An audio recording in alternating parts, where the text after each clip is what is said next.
So now our third exercise is taking everything that we've already done and putting it into the walk. Because of course, Kizomba is a walking nurse. You will not be, let's say, on the spot all the time. That's not actually Kizomba. But I digress.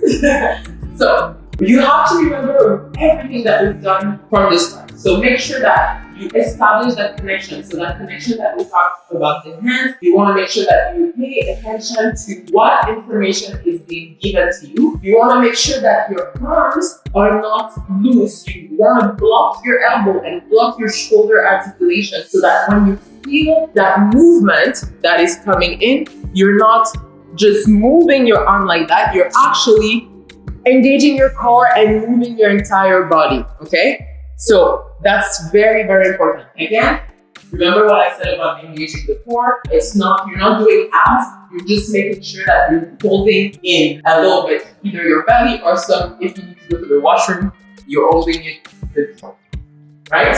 And then, the last tip that I'm gonna give you, and that one is a new tip. When you're walking, you don't wanna jump into your walk, okay? What you wanna do is that you wanna take your step first, and then transfer your weight. If you don't know how to do this, I do have a tutorial on the channel that tells you a little bit on how to walk in Kizomba, so you can go there and check it out. All right, leads, on your side, we'll try to keep it as simple as possible. We use the same information of the frame that was mentioned for what they'll actually follow. A quick tip, anything that passes the other, you always want to pay attention to, all right? Because this is what's going to help you. You understand how they function, right? So now, if I'm a lead, my goal, again, we mentioned it in the first part, my goal is not to make my partner do it. My goal is to give my partner the feeling of actually doing it. The first exercise, we understand the walking, is that we'll have our follower walk towards us, all right? So now there are two things I want you to keep in mind. One, where is your partner's weight? Because that, determines which foot is free to walk. And the second thing is, I know we have to stay connected. Because we have to stay connected, now I can play with this little principle is that if I go forward, she goes back, which implies that if I go backward, she has to come forward. Now I'm playing with intention. It's almost like dancing with my 2-year-old niece, right? I have to make sure that when I'm walking, I'm not rushing into it. I'm walking according to her. And this is what we talked about.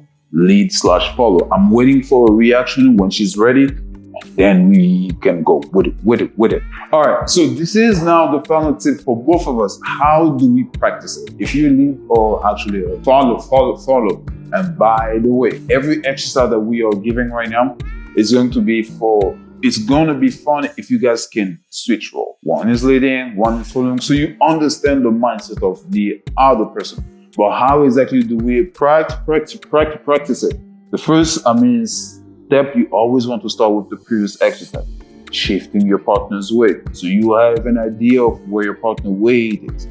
At once, you're ready for this exercise, I'm going to keep my partner's weight on one side and then move my frame backward. And how do we practice it? I'm going to take a step first and softly transfer my weight, And then I keep doing the same thing. Take a step and slowly transfer my weight, and we keep walking forward for my follow and backward for my actual lead. You want to make sure that you're very careful. You really want to control the strength or intention you're putting into it, because sometimes when we're not careful and we're giving too much, this is what happens, right? And that is as if you're arguing with the person you're dancing with, right? You want to have a pleasant conversation. So you want to go slowly, like Mike said, and invite that person to follow you, right?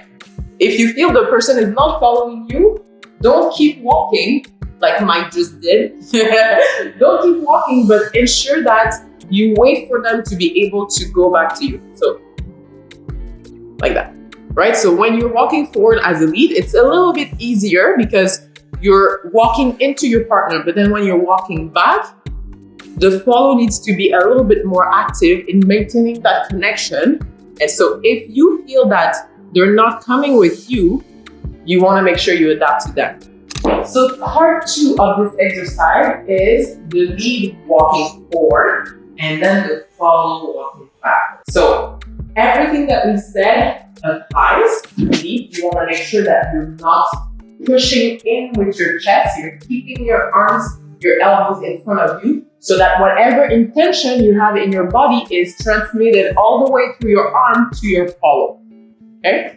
So, one, and everything is still the same. You want to make sure, you want to start always by moving the weight to ensure that your follow is actually understanding what you're asking and to make sure that you establish a connection. Then after that, you want to start taking the step and moving your weight. Taking your step and moving your weight. Step and moving your weight. And then you can, once you are good with walking forward, you can walk forward and then back. Here we go. And then forward again if you want. For as long as you want. So practice this with some music. Let us know how it goes in the comments.